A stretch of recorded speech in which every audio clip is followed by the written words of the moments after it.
Security usually means extra steps and complications. But with Apple Pay, secure payments are simple.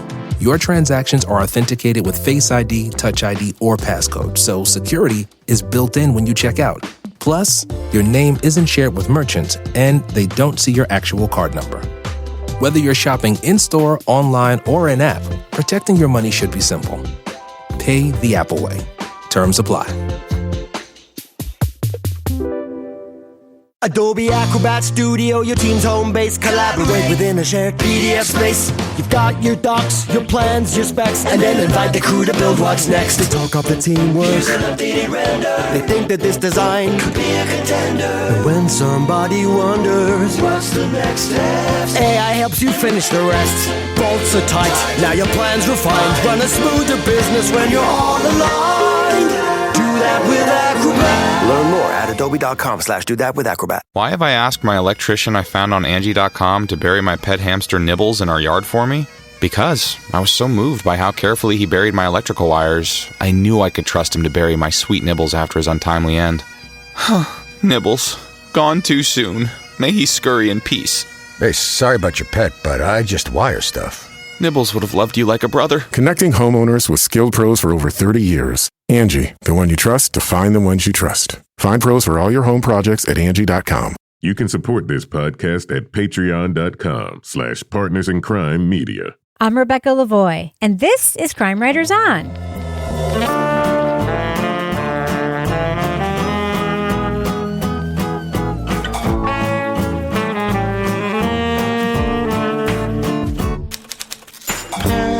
Crime Writers On is the original true crime review podcast that digs into true crime, pop culture, other podcasts. And on this episode, in 1998, a sheriff's deputy went for a run in the desert and never returned. Did he set off to die by suicide, or did he come across something he wasn't supposed to see? We'll talk about the podcast Valley of Shadows from Pushkin Industries. Joining me to get that done and more is true crime author, TV journalist, and host of These Are Their Stories podcast, my husband and love of my life, Kevin Flynn. Hello, Kevin. Hello, Rebecca. Also with us, private investigator, certified pet detective, resident cat lady, and author of the Piper Green series of cozy mysteries, Laura Bricker. Hi, Laura. Hey, Rebecca. And finally, all the way from Valencia, Spain, author of a city trilogy, host of Rip Current, More Like Ancient Phalians, and the podcast soon to be a major motion picture, Strange Arrivals, Toby Ball. ¿Qué pasa, Toby? Hey, Rebecca. So, Kevin? Yes. This is Thursday's program. It is. What's coming up on next week's shows? On next week's show, we'll be talking about the podcast Love and Radio Blood Memory. That's on Monday. That's an interesting one because the format is very different from stuff that we've heard before. And then a week from today, on Thursday, we will review Beauty and the Bester on Netflix. Toby, I've been very curious. I just want to ask you real quick. Yeah. Have you found a place to live in Spain yet? No. Well, I mean, we're living in a place, but we Right. have to move out and we have to get to a new place. And we've had a couple of false starts and stuff. It's the situation here is a little different than it is back in the States. And we kind of are getting to the point where we need to figure something out, like probably within the next week. So next time we talk, I'll probably be able to tell you about the new place we're going to be moving to. So it's not as easy as it looks on House Hunters International is what you're saying. Yeah, that is sort of an idealized look. I would like to do, I think you could actually make a pretty good show about house hunting in Valencia, but it wouldn't be that show. Oh, okay. Yeah, well, we have seen the Valencia episode of House Hunters International. So are you saying that you will be willing to say no to an otherwise perfectly acceptable apartment if it doesn't have a third room for company? It's funny that you bring that up. There is, we need a third room for me to record. That's an office, sure. I thought for the cats. No, the cats fucking do whatever they feel like. They're cats. The one I saw, I think there's a couple of Valencia ones. The one Valencia one I saw, the wife was like a cooking influencer. So she wanted a kitchen that had good natural light. And her husband was like, all I want is a place where I can sit outside. Which, is probably 80% of the places you can find in Valencia if you're like an expat looking for a place. And she was just like, that is not important. And I think he ended up with basically... The wife is always a shrew on that show. It's not quite as straightforward. Maybe that's not true. Maybe people from Spain go to the U.S. and are like, what the hell is going on? But Probably. If you're used to the U.S., there's just all these different things that go on. Processes. And there's different processes, and there's definitely people who are doing things that are sort of technically against the law, but as a renter, you find... Same in the U.S. Yeah. You find that you just have to kind of go along with it if you actually want a place, because if you say no, they're like, well, then you can't have it. So technically against the law is the best kind of against the law. That That's is true. That's The right. difference between technically against the law and against the law is a very fine distinction. In this case, a moot distinction. Kevin and I are always amazed on these House Hunter shows, including House Hunters International, with the strong, strenuous desire for open sight lines so you can see your children while you're in your kitchen. That one lady. Oh, it's all the time. But Is it all the time? That one lady was extreme, but yeah, that is a very common request. And I'm like, okay, how much time are you spending in the kitchen? Yes. Like, and because the husband, like, his job was just like to watch their stocks go up and down. Like, that was He's his a day job. trader. He has Yeah. a day trader. And it's like, why are you in the kitchen all the time? A. And B, maybe you shouldn't be staring at your kids 24 hours a day. I don't know. I know it's a novel thought, but you don't need to be staring at them 24 hours a day, in my opinion. All right. Are you guys ready to talk about the thing we're talking about on this episode? Is that what we're going to do today? We are. We're not going to talk. all right. I could talk about House Hunters forever. but Okay. I That would don't- be a different podcast. That's not what this show is That would be about. the HGTV and Me podcast. Correct. Which still lives somewhere in the... On the internet, yeah, in the from internet. 2015. Yeah, Yeah, okay. absolutely. All right. Leading off. Jon Aujay was a 38-year-old canine cop, and he was calling to inquire about an upcoming job assignment. I said, well, I've been trying to get hold of him. And she says, oh, well, maybe he'll call back. He never called back. In 1998, Deputy Jon Aujay went for a run in the California desert and never returned. After a week-long search, the Los Angeles County Sheriff's Department determined he went into the Devil's Punchbowl to commit suicide, a conclusion that did not sit right with some of his fellow deputies. He said, hey, Larry, I'm hearing shit on the street, man. That Aujay didn't commit suicide. He was murdered. He goes, I'm hearing it from more than one person. Well, shouldn't you have maybe looked into that a little more? Given the area's reputation for meth labs, colleagues suspected Aujay stumbled across something he wasn't supposed to see. They pointed dealers who claimed to kill a cop in the desert, and the accusations against one of Aujay's fellow deputies who was investigated for his ties to a violent meth dealer. They knew each other. I mean, there is no doubt they knew each other. And that has created some concern that if there was foul play, that he could in some way have some connection to that foul play. The podcast Valley of Shadows digs deep into the disappearance of Jon Aujay and whether it's tied to the ruthless drug trade run out of the Southern California desert. Hosts Hayley Fox and Betsy Shepard take listeners on a journey that includes cover-ups, dirty cops, Bigfoot, running, and a meth dealer who looks like Santa Claus. Spoiler alert, we're going to be talking about plot points from Valley of Shadows. So if you want to remain spoiler-free, go to the estimated time code in our show notes for our thumbs up or thumbs down reviews.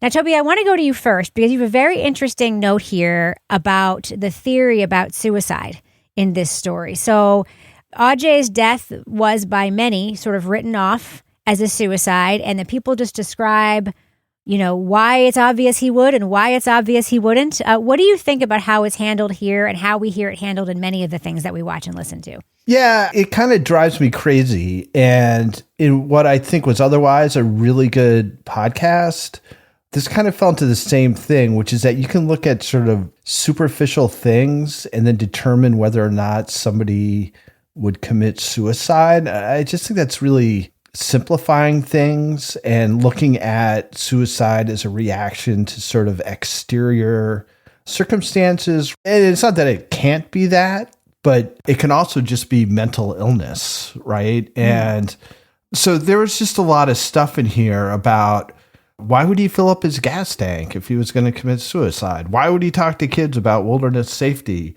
But then other people were like, well, he just broke up with his wife, you know, and it was really devastating. And he had this funny blank look in his eyes. And then I think one of the hosts says, how does suicide fit in with his death without dishonor motto?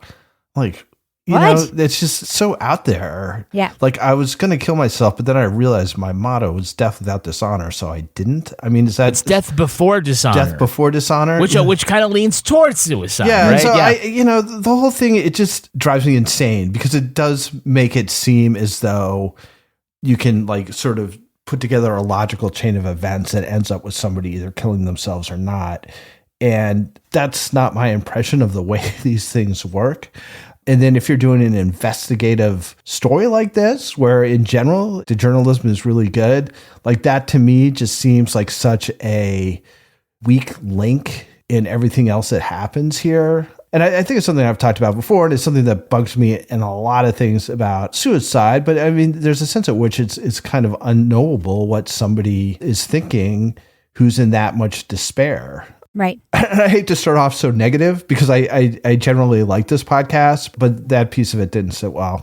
Yeah, I agree with you, Toby. Those are excellent points. I had sort of a hard time getting into this podcast only because I didn't care for the way that they framed the impossibility of suicide.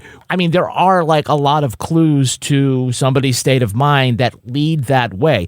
But then you have like, I think one of the deputies is like, my gut tells me that it wasn't suicide. And it's like, okay, I mean, Occam's razor, right? I mean, one of the things you said, well, you can't go in the woods and like completely disappear. And I'm like, well, tell Maura Murray's family that, right? Yeah. Because it could happen. They think she was taken. Oh, they think she was taken. Okay, well, maybe that's... She wasn't. All right, well, opinion. I mean, there's an example. But you have to concede that if the hosts believe that maybe suicide is what happened here, there's no podcast. Yeah. So I think there are things here about the way this was structured, because by the time I get to the end, I have a different take on the whole podcast. But you're right. We start off with the idea that this could be suicide. It also could be suicide, and all these other things that we get into also are true. Could also be death by misadventure.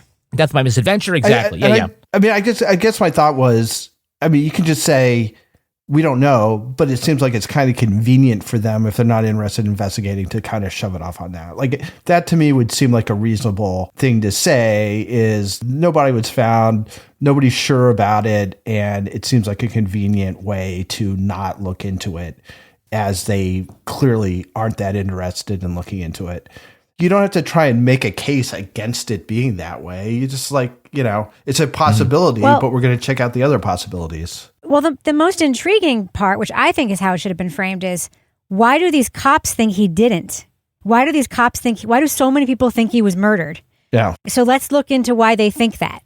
Obviously, we don't know. I actually think Occam's razor points the other way, given that this other cop was like so fucking... All these cops, even the good guy cop we talked to, we learned he's shady at the end of the podcast. Like, none of these cops are good guys, and there is apparently this whole meth thing. Laura, what did you think about that? I mean, Kevin said it took him a while to get into it. How long did it take you to get into this story?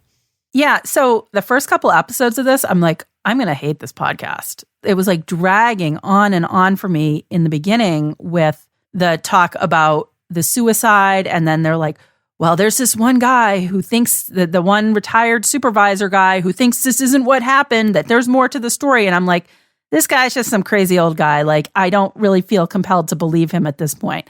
It almost felt to me like two separate podcasts. Like the second part of this was so much stronger to me than the first part of this podcast. And that's where I was like, oh, there's all this really interesting stuff about these corrupt cops and the meth dealer who's like the Kevin Bacon of the meth world and looks like Santa. And there's so much happening later on in this that made me want to keep listening. But the first part of it, I think the framing of how we went into it, for me, I had a really hard time listening to it. And I was like, oh, I hope this gets better because right now. And then I'm like, at the end, I'm like, that was a really good podcast. And like the writing was really good. But in the beginning, I think we could have gotten right to the story here, which is here's this remote deserty area with all these shady as fuck people who all have bizarro bars in their basement. And like, there was a lot of really interesting stuff here about corruption in law enforcement. And that to me was enough to propel the whole podcast without this drawn out setup that we had. There's this scene where the two hosts, who I like very much, by the way, go to the location. They go to the Devil's, what is the Devil's Asshole? What is Devil's it called? Punchbowl. The Devil's Punchbowl. Devil's Asshole is a place in New Hampshire where I usually get right. sent to umpire baseball. And they're like going around, it sounds like they're running, but they say they're hiking around and it's like 100 degrees and they discover like the site of this meth operation was much closer to where the guy's car was parked than they thought. And there's like this really great tape and it sounds very crunchy, like boots on the ground. As we start to descend down into the center of the punch bowl, Betsy loses her footing on the steep, dusty trail. Okay, that's not working. Do you want me to go in front of you or hold your backpack? So you can break my fall? Yeah. Holding my backpack like I'm a child method is working pretty good so far. Yeah, here, I got you. And I just found myself thinking like that should have been the opening scene of the podcast. Like you're there, you're actually there. And I think the story could have really taken off if you started there, you are there in the place, because they describe the place at the beginning, but with so much tape of the actual place, I don't know why they wouldn't show us that right away. I think it would have helped with the momentum. Toby, are you excited to go visit the Antelope Valley anytime soon? Oh yeah, it sounds awesome. Yeah, all the people? All the people. Nice people to hang out with. Yeah, I mean, I think that, one of the strengths of the podcast is just sort of describing this sort of barren place that's filled with sketchy characters and bikers and meth dealers and corrupt cops and stuff. I think the sense of place is, in some ways, kind of the most intriguing thing about it, actually, is sort of the social setting. I didn't have quite as hard a time getting into this, I think, as maybe other people did. I kind of thought that Aujay's character was sort of interesting. I feel like this has summed up so much of what we've read and heard about him into a punch list. Can I just read the bullet points? Yeah. Okay. Organized, responsible, punctual, regimented, committed, structured, disciplined. There's a definite theme. Did not believe in divorce or extramarital affairs. Lived by and often said death before dishonor. But as you learn more and more about the area, it's like, it was great because he was in the outdoors and could like run for 50 miles and do all this crazy outdoor stuff. But as far as like a good match of his personality and just the society he was in right there, it seems like there's a lot of trouble you could get into completely by accident there if you didn't know what was going on beforehand. Yeah. Well, Laura, we meet like a Erin Brockovich character. That's who she reminded me of. A lot of people, by the way, and I can't stress this enough. I mean, this is what I think that thing that Kevin and I were sort of arguing about a little earlier today. I don't know what happened to Aujay, but I do think that it is not out of the realm of possibility that he was killed by a bad guy, because there are so many of bad guys, and the bad guys are so close to the good guys. And we had this Erin Brockovich type woman who ends up also having heard this tip. Can you talk about her? Because I was listening to her and I was like, this woman reminds me a little bit of Laura Bricker. Yeah, I was kind of relating to her. So that was the lady Tuck. Mm-hmm. They called her Tuck. That was like her last name. And she was originally from Massachusetts. And she came to that area when she was, I think in the Army, got married. But then she's working for an attorney as a paralegal. And there was a lot of need for criminal defense. This is where my ears perked up. I'm like, ooh, what's she doing? So she goes out and starts basically talking to people in cases like an investigator now. So she's doing like paralegal investigator work for this attorney, and people will talk to her because the guy that she was married to like has a last name that's like street cred in the drug world or whatever. She hears this story from some of her clients about the Kevin Bacon of the meth world being involved in the death of Aujay. And this woman says basically that her boyfriend went to get drugs from this guy near the Devil's Punchbowl. And this meth dealer basically says he killed him and does this like dramatic like slicing motion with like the neck, like you're going to be dead. You're dead. Like very dramatic. The gun and then the drop. Yeah. Yeah. She was kind of a crusader because she got to know the whole drug world. She got to know who all the people were. But she did something unusual where she actually then took that information and went to the authorities. Like, my clients have information about this murder. And I think it was interesting because at the same time, one of the cops had heard something similar. And so people are hearing this information from different sources, and some of it is lining up, but you're like, this is like Breaking Bad or something, like very intense. But I appreciated hearing from that woman because she was definitely like kind of rough and tumble, but she was out there and she was doing her job. And then she's like, hey, some shit's gone down that you need to know about. And so I appreciated hearing from her. But then the attorney she worked with was also doing meth. Yeah. Like, everybody. So she's like, yeah, and she knew about it also because the attorney that she was working, I'm like, yeah, because he had so many fucking cases. How else was he going to stay up all night working on his cases? I bet he was a good cleaner too, just like that guy in the bar in the last Probably getting paid in meth too. Yeah. Yeah, and the thing, again, like to play into this idea about if somebody wants to take responsibility for an unexplained death and say, yeah, he's dead and I killed him. There's like, it's tweaker talk. And then there's the sides, well, just because it's tweaker talk doesn't mean it isn't right. But just because it's not always right, sometimes it doesn't ever mean that it's correct, right? Just because you don't want to look down on people doesn't mean that it's not just braggadocios. Well, you couldn't possibly... No self-respecting biker would take credit for a crime that they didn't commit, because if the guy shows up and he's not dead, well, then they're going to really look bad. And, I just don't think people care about whether or not that's the case. I think that they care about, I think they do care about, authentic things like our podcasts on Patreon. Oh, business section. It's all from us. And, it's not made by any big corporation. If you go to patreon.com/partners in crime media, you'll get all sorts of exclusive content. At the leading off level, you get the Crime Writers on After Show, Toby Ball's Deep Dive Book Club podcast, our advice podcast, Married with Podcast. Part of the advice is maybe don't get a lawyer who's always on meth too. Definitely. And you can also check out Rebecca and Mel Barrett's Something's Off podcast. If you become a Bricker Scaler, you can get another exclusive podcast. It's Laura Bricker's Leave It to Bricker podcast.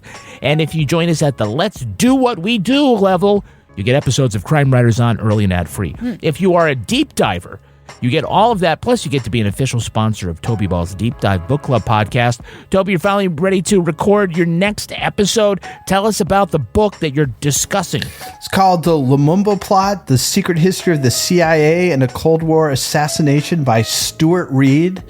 And it's the story about... I didn't ask what the story's about, Toby. I thought you said, tell us about the story. No, I just said, what's the name of it? All right, don't overstep. Don't overstep. Because, okay. I retract my previous statement. I think you came across something that you weren't supposed to see. Oh. I'm just saying. Yeah. But if you... I don't like the way this is going to end. I wonder what kind of patches Toby has. Go ahead. I don't want to cross Toby, do I? Look, if you want to know all about Toby's books coming up for this year on the Deep Dive, one place you can see them is they're all listed at our Amazon storefront. Oh. That's where you also can see some of our favorite things. Rebecca, if people go to our Amazon storefront, which is on Amazon, what can they see as this week's Amazon recommendations? Well, I'm sure they're going to all be very excited about the nasal irrigation system that I just arrived today. It's outside. I'm a neti pot user with my sinus issues, but they're getting so bad. Someone told me I needed the kind that's like a water pick that you stick up there. So I got one of those. Kevin calls it, a bidet for your face? It's a bidet for your face, in case you look like shit. And Toby, in addition to all of the books that we have listed there that you're going to be reading this year, can you tell us what are your listener-inspired Toby Ball's deep cut recommendations? We're going to start off with Murphy's Naturals mosquito and tick bug repellent spray oil of lemon eucalyptus for skin and outdoor gear, 6-ounce mist 2-pack. So probably a little bit early in the year for you guys in New Hampshire, but when early summer rolls around, you'll be wanting it. Someone's ready. Yep. And this is a good description for this one. Resistance bands for working out with workout bands. Guide. Oh, yes. Basically big rubber bands. Yeah. 4 booty bands for women men. Fabric elastic bands for exercise bands. Resistance bands for something. LE. Did J.K. Rowling write that? I don't know. Booty bands for women men? For women men. J.K. Rowling. Yes. It's a very turfy description of the wow. of the item.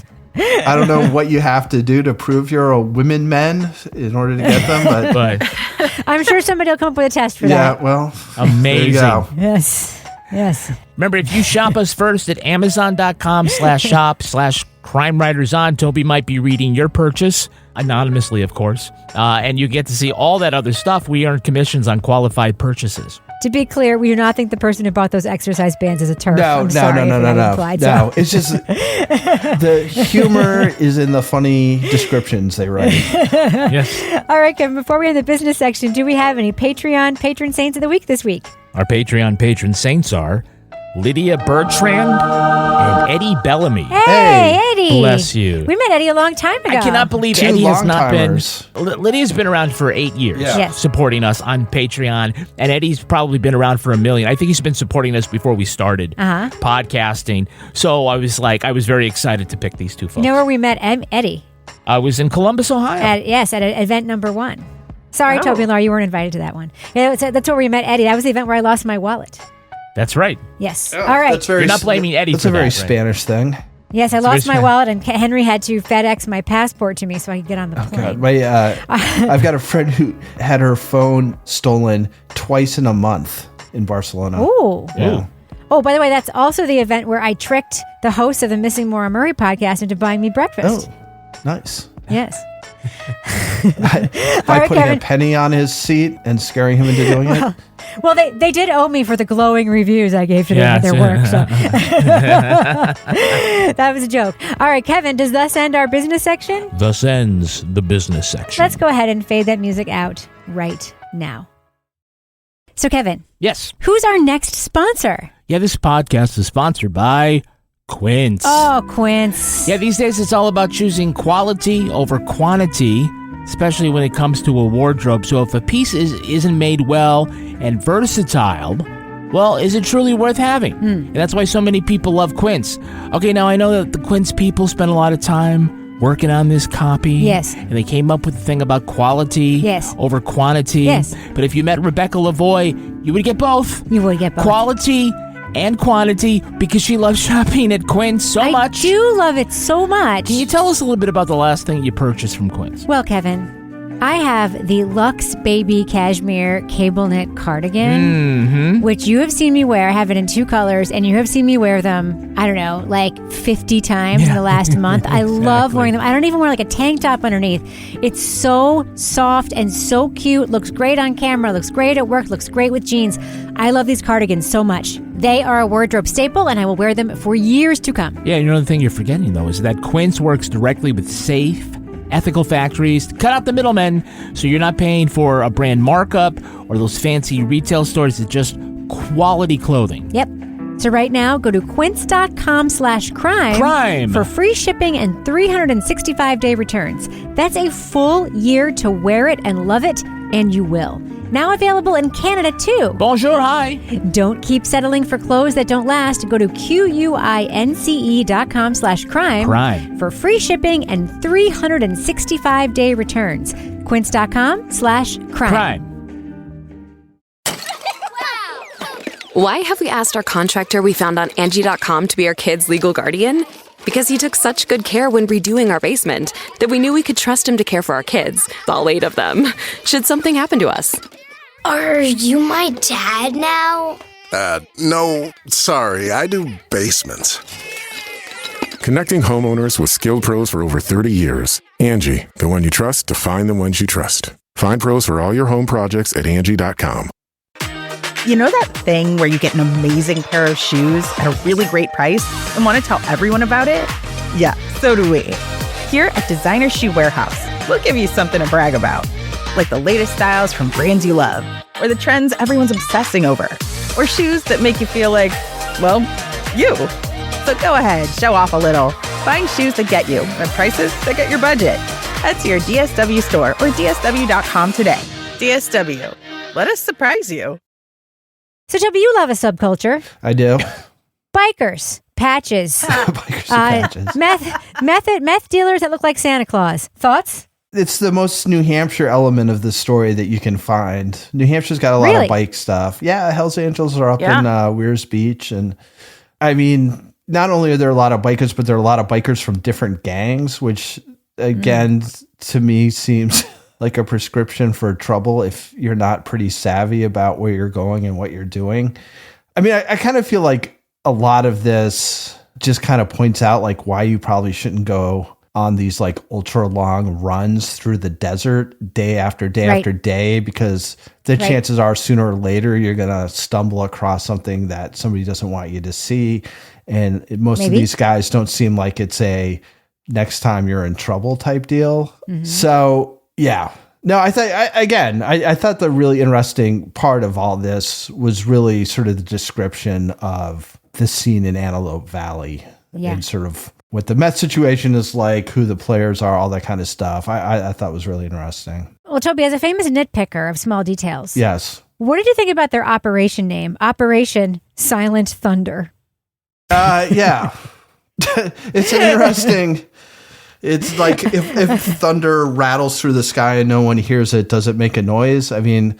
Operation Dark Lightning. Yeah, thunder is a noise, so it cannot be silent. Literally, it's a noise. Operation Silent but Deadly. But I think, isn't the whole thing, like, I don't know, I'm sure somebody was like, it'd be fucking awesome as if it was like Operation something Thunder. How about, but we got to be sneaky, so we'll make it Silent Thunder. But I thought there was, I think for the military, they just have like Mad Libs groups of words and they just kind of throw them together and see what they come up with. Yes. Enduring freedom and stuff like that. If you listen to our NHPR podcast, Operation Nightcat, you'll learn that the way that operation was named was that the Fish and Game officer who was working on it, his wife was sitting on her little rocking chair knitting, and he was trying to come up with a name, and she was like, "How about Nightcat?" And that's how that was named. Really? Yeah. Well, there you go. Yeah. So, Laura, interesting cops in this series. We mentioned them before. We'll talk about Angles, this guy sort of at the center of it. But first of all, I just want to say I have one criticism of this podcast, which I also liked. There needs to be more signposting because all these dudes' names sound alike to me. You've got Hinkle, you've got Ingalls, you've got Hager, and it's just like I just think, and they all, by the way, they all sound exactly alike. All these guys, they sound freaking exactly alike. Yeah, I just make up nicknames like, oh, this is the guy at the ranch. Oh, this is the guy with the basement bar. Meth Claus. But there were two guys with basement bars. Yeah, and there were two guys who used to own a buffalo ranch together. And they drank chocolate milk. Like they went out and they drank a little chocolate milk. I don't think he was really talking about chocolate milk. I think that was a code for brown liquor. You think so? I thought they were very wholesome. I thought they were like Boy Scouts got a basement bar, something. but they're wholesome milk drinkers. They, a basement bar stocked with nothing but whiskey. A dairy bar. Chocolate milk. A dairy bar, yeah. So, Laura, what did you think about these characters? We have the crusading older cop who's like, won't let it go. We have, the buffalo farmer dude who's like the two guys who used to be in business together. What do you think of the culture of cops that we hear in this podcast? Well, I liked hearing about the culture of the cops, the two guys. And again, I don't know. The first guy that was like the retired guy that we heard for the first couple episodes, I got a little burned out listening to him, but I appreciate that he wasn't going to let it go because he wanted to know what happened. But I like the other two, the ones that kind of teamed up to kind of go against the system because they felt like there's more going on here. And the first guy, I had to look up his name because you're correct, Rebecca, Larry Brandenburg. Mm-hmm. And he was the guy they called the Bulldog. Mm-hmm. He was the one who kind of knew that there was something going on with the meth epidemic out there and that this is where it's all happening. He's the one, I think they actually tried to pull off the case because he didn't want to give it up. And then the second guy, the guy who showed up in like full cowboy regalia with his hat and his boots and all that stuff, he's the one who was able to keep it going through like that drug task force operation. So those two were interesting to me because we heard so many cops here that were doing things that they shouldn't have been doing, like the one who was related to Laura Ingalls Wilder, who was actually possibly like also out there like cooking meth on his own or like letting the meth dealers get in his little kickback. And that was the one who was also into like Bigfoot or something. Bigfoot. The thing I found was curious was like, why are there so many police officers involved in this that don't want to know what happened to this guy who disappeared?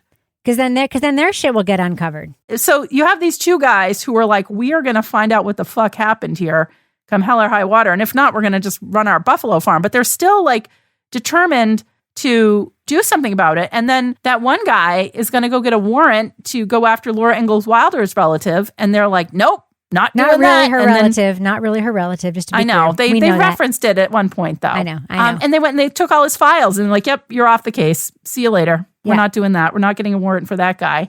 But it was like, kind of felt like the Wild West out there, where it's like, kind of like you're going back in time where you have like the good guys versus the bad guys. And you may not know which are which in the wild, wild west of where this all went down. It actually is hard to know which are which because Hager, we learned, was fired And one of the reasons he was fired was because he wouldn't let go of this case, and he made accusations against a fellow officer.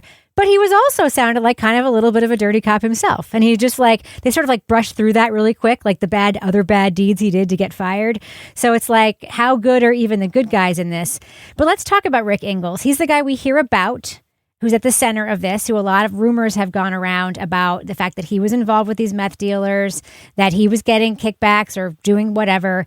I thought the craziest story, Kevin, was the 2 people who died in his house. Oh, in the last episode. We hear about it earlier in the podcast, and they describe it, and this is his friend, his man friend, and his friend's daughter, who I guess was having some mental health issues. They were staying at his house.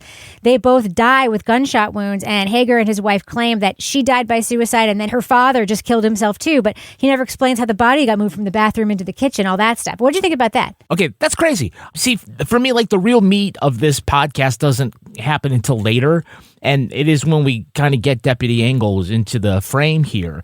And so, again, like I was saying earlier on, I'm like, okay, this is going to be 8 episodes about why this guy didn't kill himself, but, took a gun and ran into the woods. And, I'm just going to be rolling my eyes the whole time. But there's something really interesting here, which has to do with this deputy. And it lends some credibility to the things that we've heard vis-a-vis Aujay and meth clause. And you start to see how these things are connected. Could this whole podcast have been reordered a little bit? Yeah, I think so, at least from my perspective, that it might have made sense sooner in some way. And I can't, it's one of those times I really can't give a note on how to cure that. It was backloaded. It was backloaded, instead of front-loaded. It was backloaded, right? Because I think of my enjoyment of it kind of went like a hockey stick. It kind of went up like that towards the end. But, I can't say, oh, we'll start off with Angle or put the 2 of them here or what. I just sort of didn't. I don't know. I'm sure that these story editors hemmed and hawed and went back and forth about the best way to lay out the cards they had in which order. But in any event, yeah, I thought that, that bringing in Deputy Angle and more about him towards the end, for some of us, for me, this ends up being sort of a big reveal about how this all fits together. And I think for probably other listeners, it's sort of a slow reveal, right? Instead of a big surprise twist.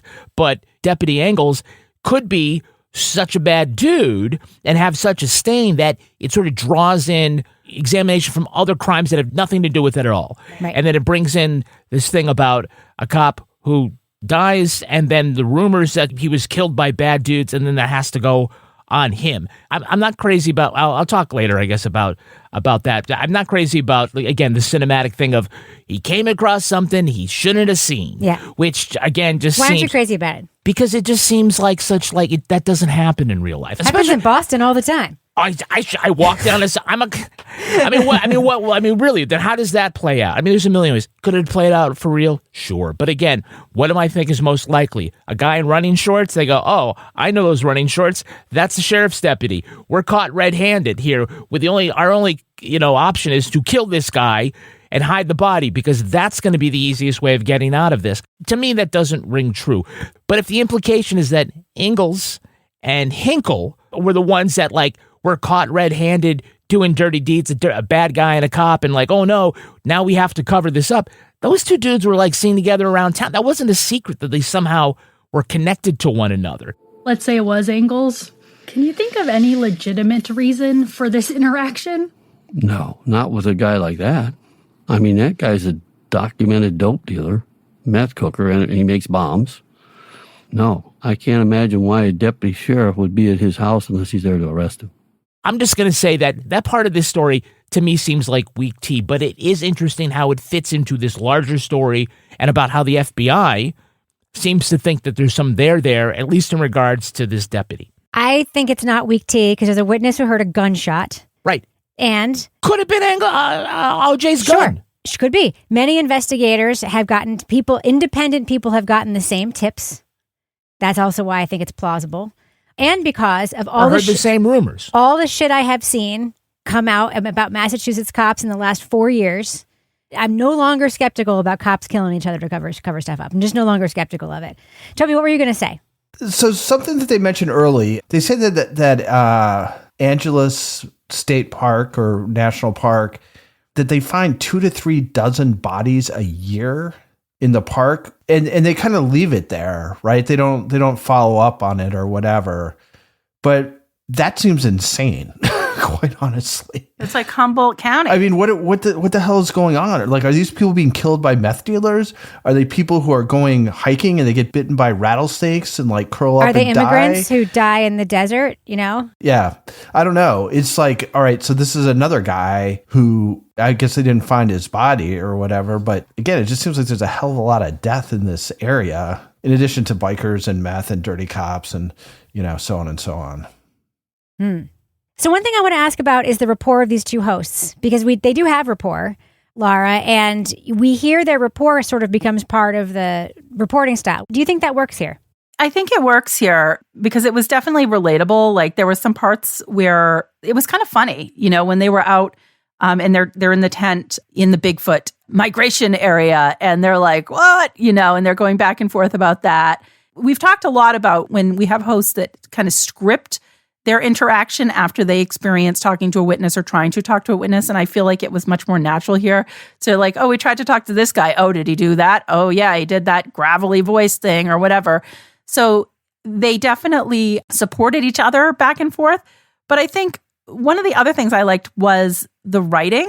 There was some parts that were really funny. There was a part where she talked about a rap sheet being like a never-ending CVS receipt. And I'm like, I can relate. Like those CVS receipts are insane.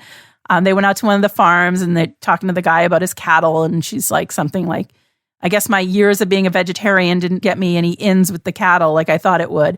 So I think it worked because, you mentioned earlier, Rebecca, the scene where they're going down the canyon walking together.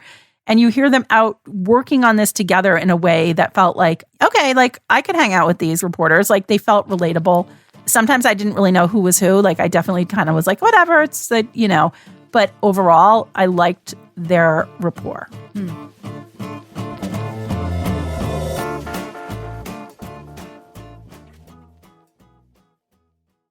Why have I asked my HVAC guy I found on Angie.com to change my grandpa's trachea tube? Because I was so amazed by how quickly he replaced our air ducts. I knew I could trust him to change Pop-Pop's tube while I was on vacation. Make it quick, young man.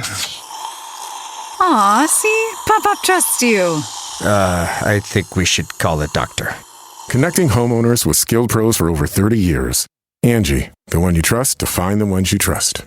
Find pros for all your home projects at Angie.com.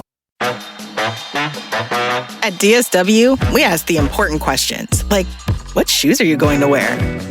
Whether you're prepping for wedding season, festival season, or just planning the ultimate vacay, the right shoes can make or break an RSVP. So own the moment. You've got big plans, and we've got just the shoes. At the perfect price, of course. Get ready to get ready with Designer Shoe Warehouse. Head to your DSW store or DSW.com today and let us surprise you. Imagine relying on a dozen different software programs to run your business, none of which are connected, and each one more expensive and more complicated than the last. It can be pretty stressful. Now imagine Odoo. Odoo has all the programs you'll ever need, and they're all connected on one platform. Doesn't Odoo sound amazing? Let Odoo harmonize your business with simple, efficient software that can handle everything for a fraction of the price. Sign up today at odoo.com. That's ODOO.com. There's a fire inside you can't ignore. Stand still? Not a chance. You're a lifelong learner who's come this far. Now, we're here to help you keep going further. Capella University. What can't you do? Visit capella.edu to learn more. All right, let's do what we do. Let's let our listeners know. Should they check out Valley of Shadows, a new podcast from Pushkin? Laura Bricker, thumbs up or thumbs down for Valley of Shadows? Yeah, so I'm going to go thumbs up with this, with some caveats here. So the first part of this didn't really work for me. And if it had continued down that path, I don't think I would have been a thumbs up.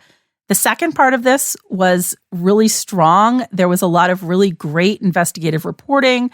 There was a lot of really interesting characters. It had the things that I like to hear about, like, people calling out corruption amongst those in law enforcement. And, within that, you've got this really interesting setting, this like desert setting with a just horror, I can't remember, Death Canyon sounding, ominous kind of name of where this is all taking place. And at the end of the day, there's still an unsolved mystery here. So I think there's a lot to work with.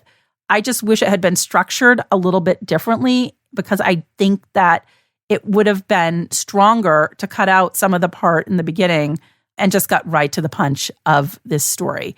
But overall, this was really interesting at the end. It was a little bit confusing at times with different characters trying to keep track of who they were. But overall, I kind of would just tune that out, because the story itself, this like fighting corruption part of it, was something that it's in my wheelhouse. It's something that I'm like, all right, I'm on this. I will fight the man. So thumbs up from me. Toby Ball, thumbs up or thumbs down for Valley of Shadows?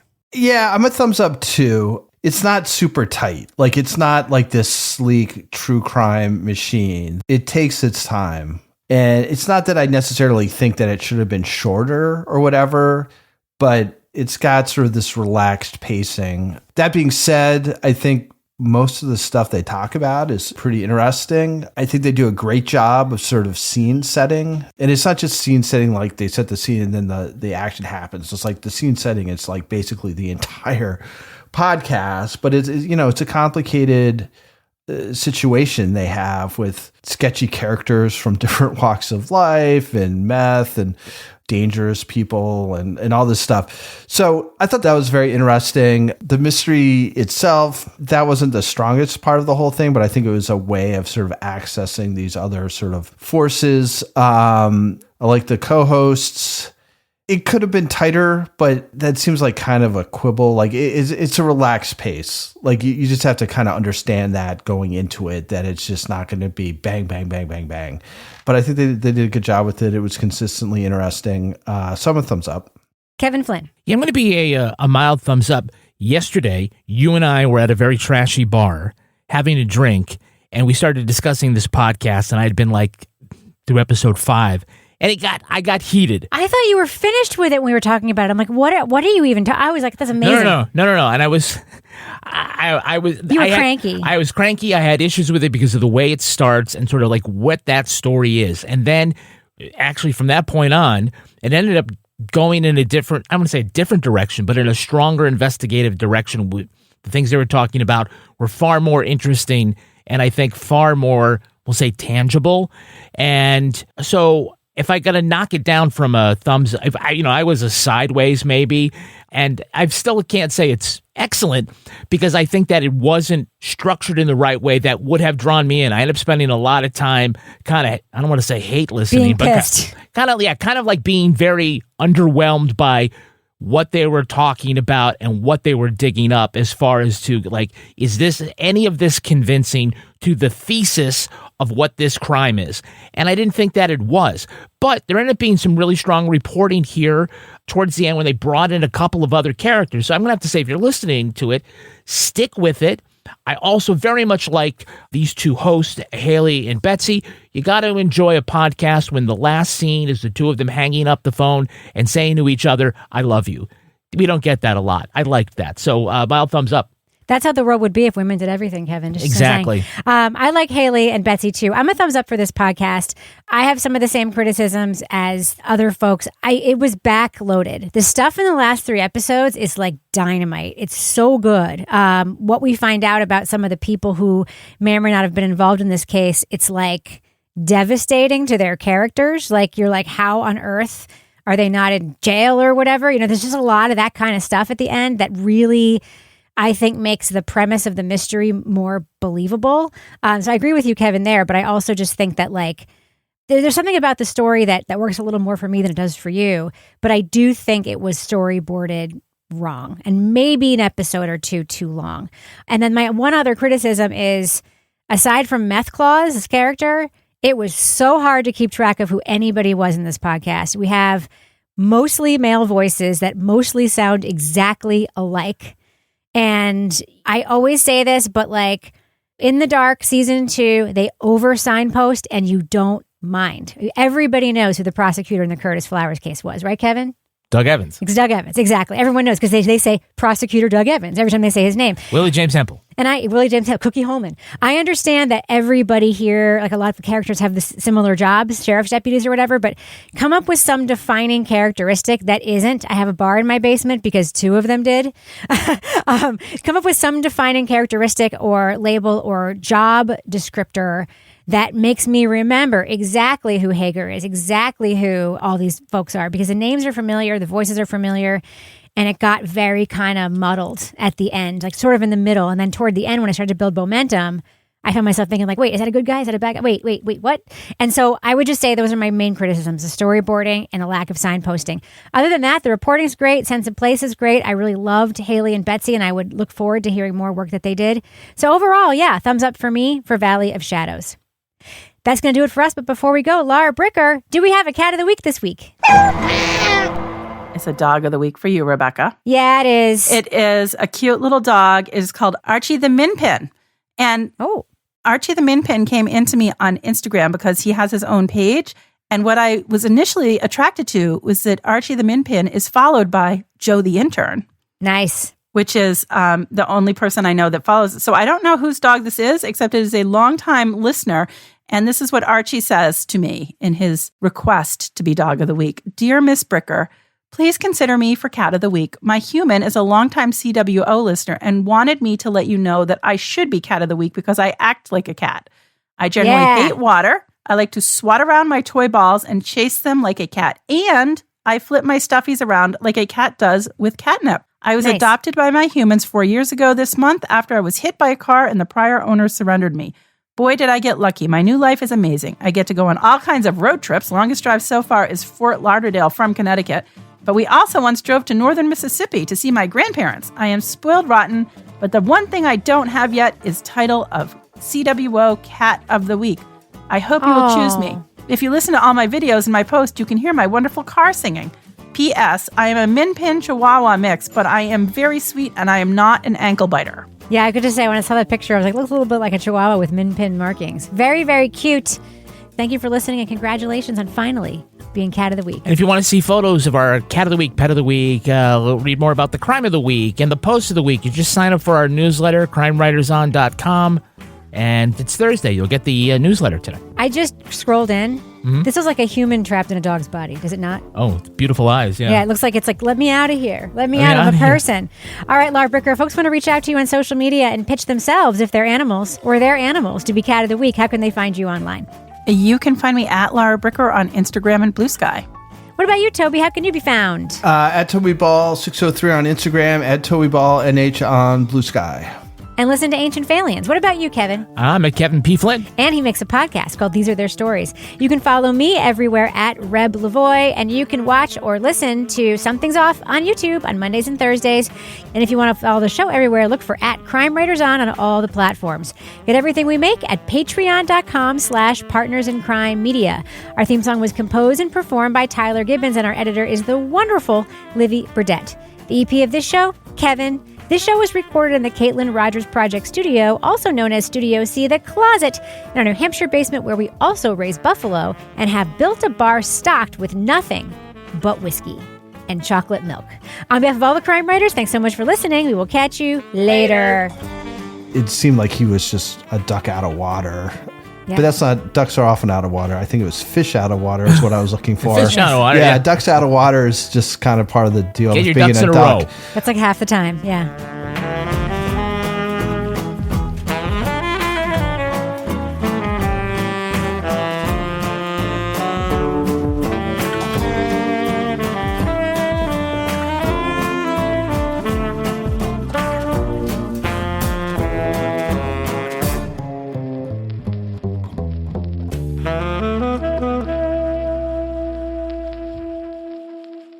Partners in Crime Media. Why have we asked our contractor we found on Angie.com to be our kids' legal guardian? Because he took such good care when redoing our basement that we knew we could trust him to care for our kids, all 8 of them, should something happen to us. Are you my dad now? No, sorry, I do basements. Connecting homeowners with skilled pros for over 30 years. Angie, the one you trust to find the ones you trust. Find pros for all your home projects at Angie.com. Imagine relying on a dozen different software programs to run your business, none of which are connected, and each one more expensive and more complicated than the last. It can be pretty stressful. Now imagine Odoo. Odoo has all the programs you'll ever need, and they're all connected on one platform. Doesn't Odoo sound amazing?